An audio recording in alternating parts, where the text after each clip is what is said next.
में रेट तोहर फिक्स बा। मिक्स बाय तरंग रिकॉर्डिंग स्टूडियो बढ़ई मोहम्मद गोपालगंज।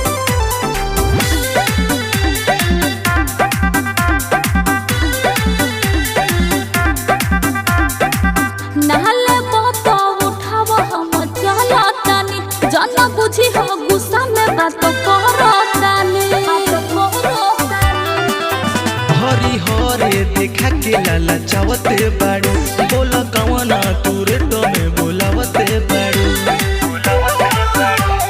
होते फजरे हमर बहने बिगड़ल होते फजरे हमर बहने बिगड़ल हमरा से कम तोहर तीसबा कमाल बा चीन होला अरे कमाल बा और किनला हमें देबू के हो में देबू बोला कवना में रेट तहर फिक्स बा। हमें देबू के हो में देबू बोला कवना में रेट तहर फिक्स बा।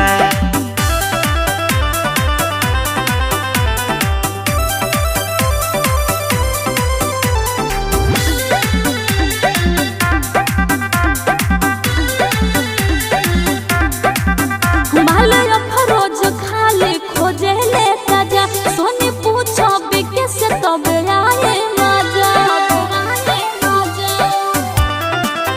माल चोखे रहेला तो बिकेला ज्यादा एहमे से तनी हमरा के दे दया था।